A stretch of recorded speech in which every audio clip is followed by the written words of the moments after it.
예, 안녕하세요. 7강입니다. 풍경사진 촬영법에 있어서 7강 11번째입니다.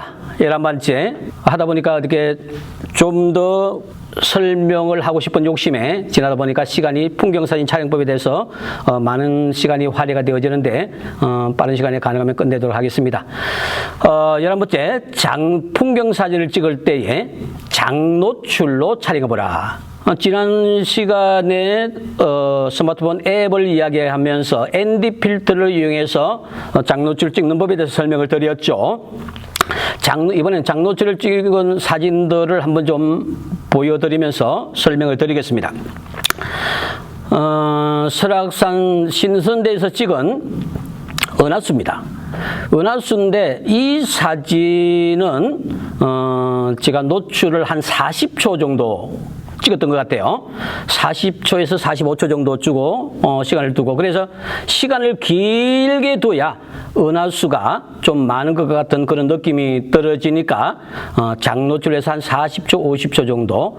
근데 너무 많은 시간을 줘버리면은 별이 궤적이 생겨버립니다. 별이 흐름이 생겨서 사진이 마치 초점이 안 맞은 사진과 같은 느낌이 들 수 있으니까 30초, 40초, 굉장히 광각으로 의한렌즈를 찍는다든지 광각으로 찍을 때는 30초, 40초를 더도 돼요. 그러나 뭐 24mm를 찍는다, 더보다 더 망원을 찍는다 할 때는 시간을 미리 좀 계산을 하셔서 두셔야 됩니다. 참고로 24mm로 찍을 때에는 19초에서 20초 정도가 별이 흐르지 않고 찍을 수 있는 시간이에요.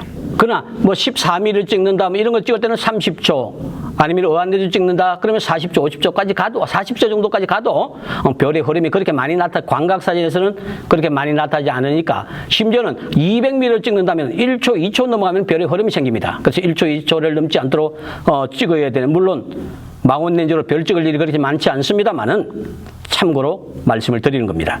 그래서 자, 그 다음에는 김포공항에 밤에 어두워질 때에 비행기에서 깜빡깜빡거리는 불빛을 장노출로 찍어서 비행기의 궤적을 찍어본 거예요.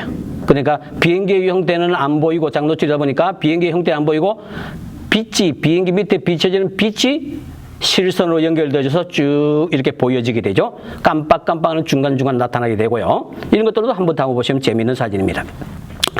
자, 그 다음에 세빛둥둥섬에서 찍은 반영까지 찍은 사진들, 뭐 이것들은 AV 모드 놓고 한 30초 정도 찍었던 사진 같은데요.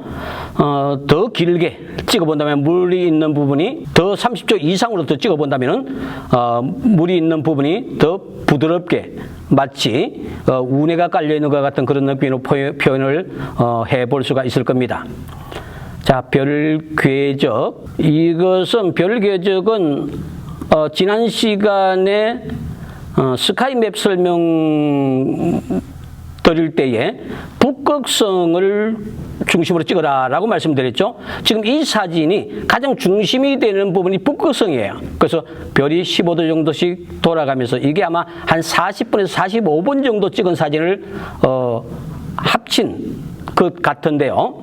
그래서 장노출이랑 별을 선명하기 위해서 이 사진은 제가 거의 한 30초로 찍어서 30초 연사로 표현돼요. 30초 찍고 또 30초 찍고 또 30초 찍고 막 이런 식으로 30초 연사로 찍었던 사진으로 기억이 됩니다. 그래서 이것도 장노출이죠.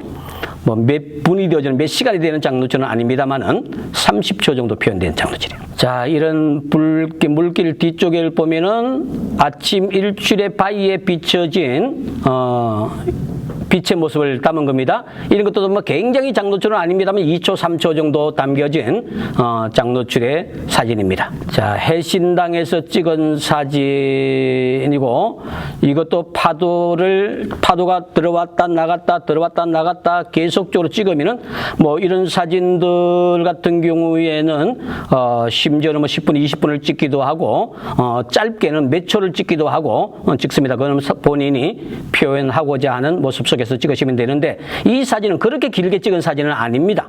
그렇게 파도가 워낙 강했기 때문에 길게 찍은 것처럼 보이는데 하늘의 구름을 보면은 그렇게 많이 움직이지를 않았죠. 30초를 찍으면 하늘의 구름이 쫙 이렇게 궤적을 그리는데 짧게 찍어서 한 2, 3초 정도 찍었는데 파도가 워낙 강하게 쳐서 이렇게 운해가 있는 것처럼 표현이 되어졌습니다. 장노출입니다. 여기도 포천에 있는 곳인데요.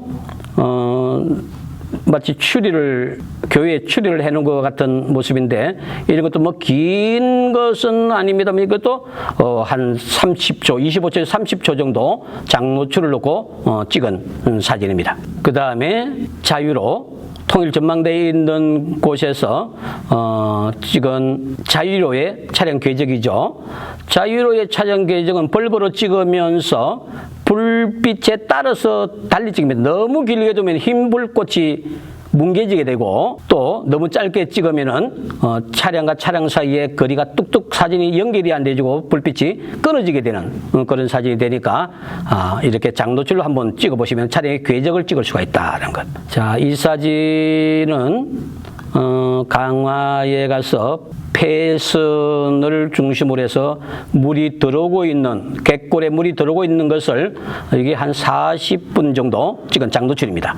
40분 정도 찍은 장노출이니까 마치 안개가 자욱하게 끼어 있는 것 같은 그런 느낌의 사진을 표현해서 장노출로 표현해 보는 것.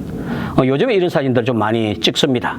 자, 그 다음에 12번째입니다. 12번째. 렌즈의 종류에 따른 특징을 살려서 또는 필터나 장비를 이용하여 촬영을 해보라 라고 했어요. 렌즈를 이용해보라. 렌즈를 광각 렌즈를 이용하는 것과 망원 렌즈를 이용하는 것과 표준 렌즈를 이용한 것의 느낌은 분명히 다릅니다. 광각 렌즈를 키가 좀 적은 사람들을 약간 밑에서 로우 앵글로 찍어주면 다리가 굉장히 길어 보이는 그런 효과를 가져오고 약간 왜곡된 그런 사진을 찍을 수 있습니다. 그리고 망원 렌즈를 가지고 어떤 피사체를 잡아서 저 배경이 약간 멀리 떨어지는 사진들을 찍으면 망원 렌즈는 배경이 압축이 되는 효과를 가져오게 되니까 마치 배경이 좀 가까이 있는 것 같은 그런 느낌을 주게 되죠. 그 다음에 표준 렌즈로 찍은 사진은 우리가 일반적으로 눈을 뜨고 바라보는 것과 같은 표준 렌즈를 왜 표준 렌즈라고 하냐면은 표준 렌즈가 풀바디를 기준으로 했을 때에 50mm가 들어있는 렌즈를 표준 렌즈라고 이야기하는데 이 표준 렌즈라고 하는 것은 50mm가 우리가 눈으로 바라볼 때의 화각과 원근감이 비슷하다라고 해서 표준 렌즈라고 이야기합니다. 그래서 우리가 눈으로 평상시에 많이 바라보는 피사체들이기 때문에 표준 렌즈로 찍었을 때는 그렇게 뭐 특별하다라고 느끼는 건 별로 없습니다. 그러나 광각 렌즈를 이용해서 찍어보면 재미있는 표현들을 할 수 있어요. 렌즈의 특징을 살려서 내가 어떤 사진을 좋아하는가에 따라서 렌즈를 선택하시면 될 것 같습니다. 그리고 두 번째, CPL 필터를 이용해보라 했어요. CPL 필터라는 것은 마치 선글라스를 낀 것 같은 모습인데 CPL 필터라는 것은 크게 두 가지 목적 속에서 사용을 하게 됩니다.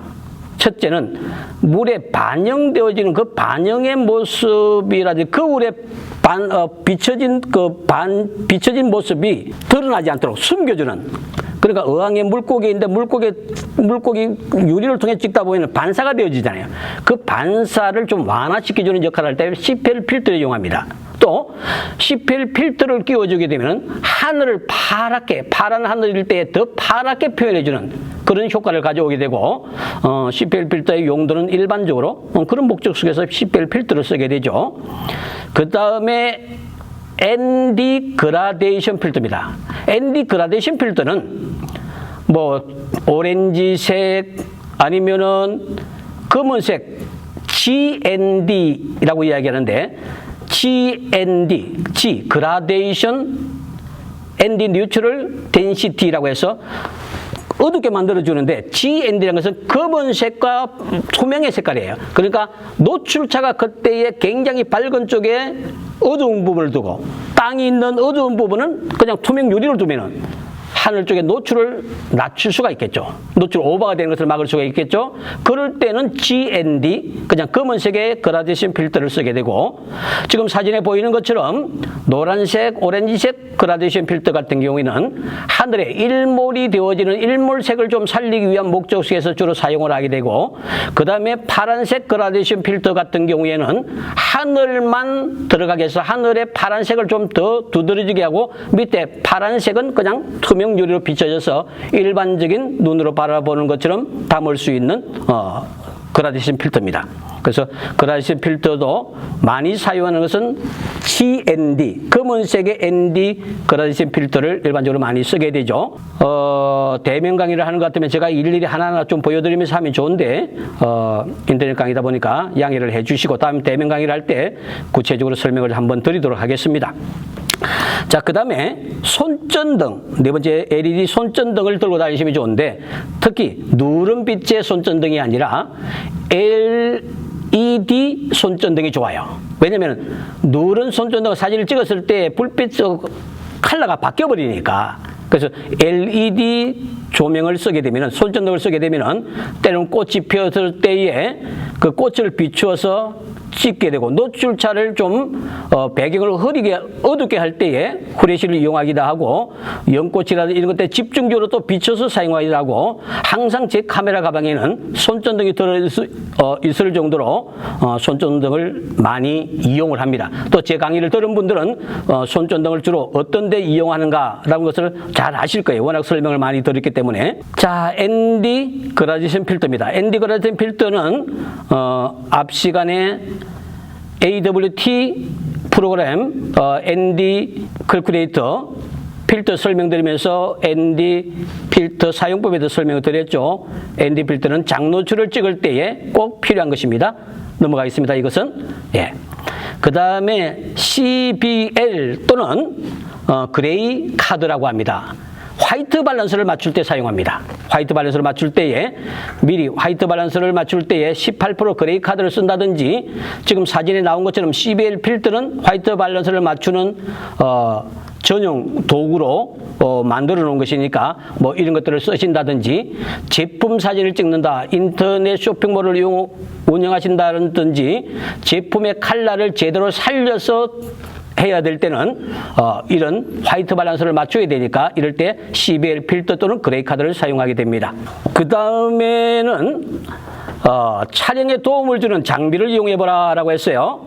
레인 커버를 항상 좀 가지고 다니면, 비가 언제 올지 모르니까 레인 커버를 가져오시면 다니시는 게 좋고, 또 만약에 레인 커버가 없다면 우산의 쇠 살대를 빼내고 천 있는 부분만 가지고 다니면서 비가 오면 덮으면 되고, 또 그것을 바닥에 또 깔아서 때로는 앉기도 하면 물이 새지 않으니까, 또 질펀질펀한 데서 무릎을 꿇고 사진을 찍어야 될 때 그것을 미리 무릎에 깔고 찍으면은 옷에 진흙이라든지 이런 것들이 묻지 않으니까 좀 유용하게 쓸 수 있습니다.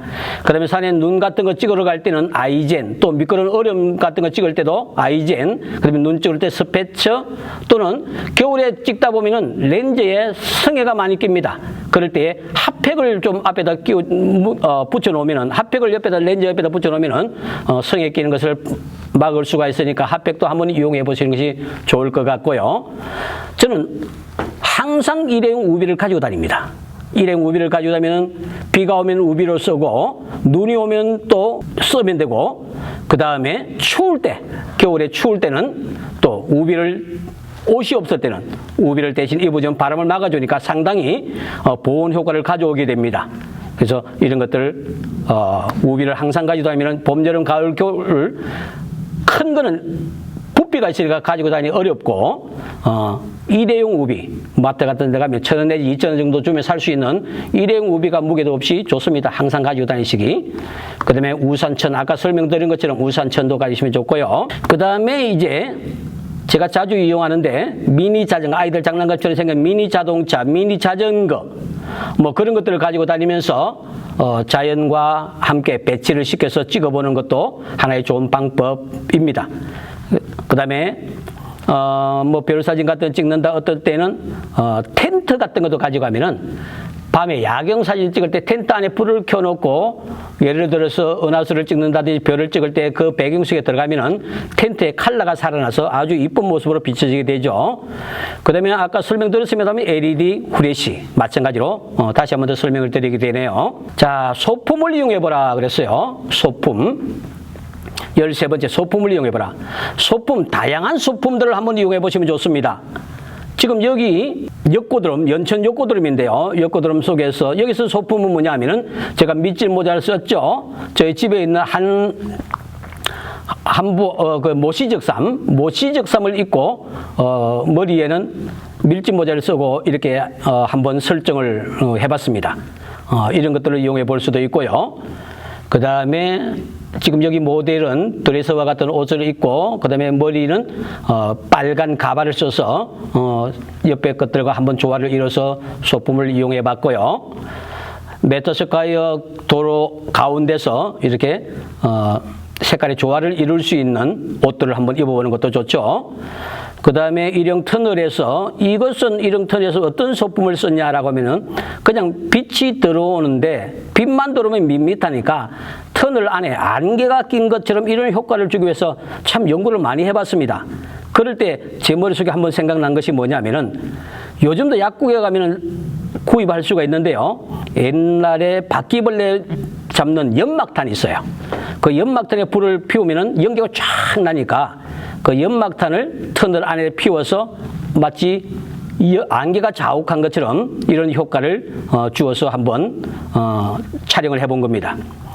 그 다음에 레이저 불빛이에요.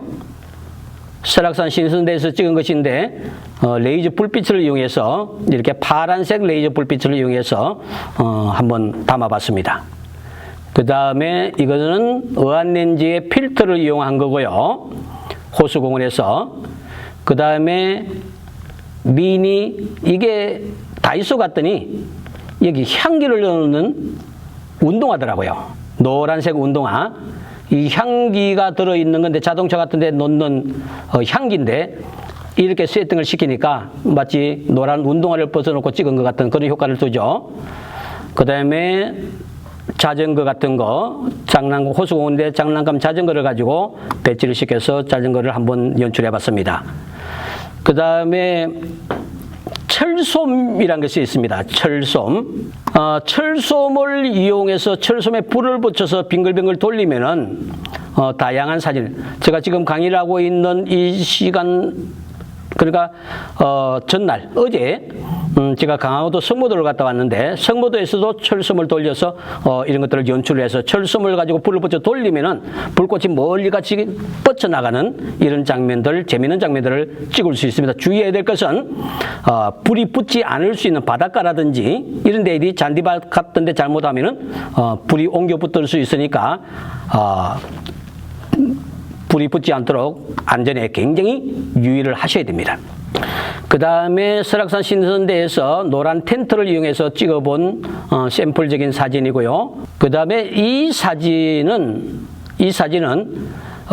마치 서리가 내려있는 성에가 끼워져 있는 사진, 눈이 내린 것 같은 그런 사진인데 이 사진은 사실상 그냥 푸른 나무를 적외선 필터를 이용해서 찍으면은 이런 식으로 반전이 되어져서 마치 나무에 하얀 눈꽃이 끼어있는 상고대가 피어있는 것 같은 이런 사진을 찍을 수 있는 적외선 필터입니다.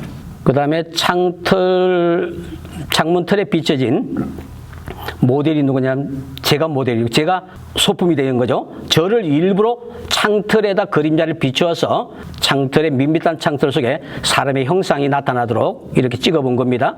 이 사진도 설악산 신선대에서 그 울산바위를 바라보면서 찍은 사진인데 미니 칼을 가지고 올라가서 앞에다 놓고 마치 산 위에까지 스포츠카가 올라온 것처럼 이렇게 연출해서 한번 찍어봤던 소품입니다.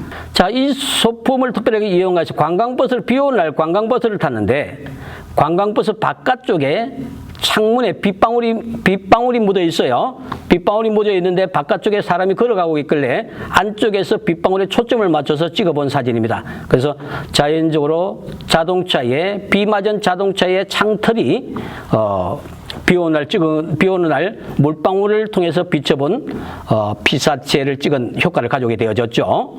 은행나무길에서 낚시터에서 칼라 낚싯대를 들이우고 찍고 계신데 제가 사진 한 판만 찍겠습니다라고 해서 이 낚싯대 세팅되어진 것을 배경으로 깔고 이렇게 한번 촬영을 해봤습니다. 소품이 낚싯대가 소품이 되겠죠. 자, 풍경사진 촬영법에 대해서 12가지 생각했고 그 다음에 13가지 생각했고 14번째 한 가지는 이제 마지막으로 마치려고 하는데요.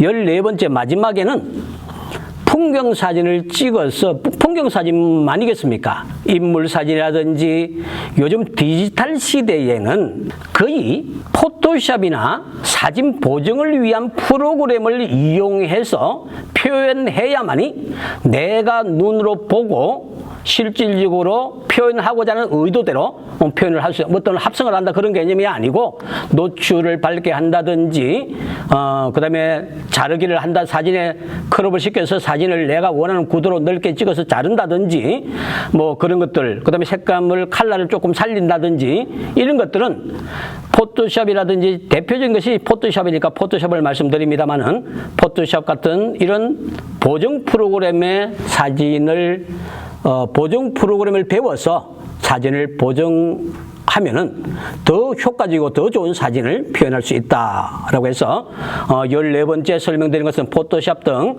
간단한 이미지 리터칭을 익혀두라라고 했습니다. 그래서 포토샵 강의 우리 활용반 같은 경우에는 강의 시간에 포토샵을 하기도 하니까 포토샵을 잘 이용해서 사진을 보정해 본다면은 내가 표현을 하고자 하는 대로 더 가까운 그런 사진을 담을 수가 있을 것입니다. 여기까지 풍경사진 촬영법에 대해서 이제 전체적으로 7강에서 마치도록 하겠습니다. 많은 시간, 풍경사진 촬영에 많은 시간이 활용이 되어졌는데요. 또 다음 시간에는 다른 주제를 가지고 생각을 해 보도록 그렇게 하겠습니다.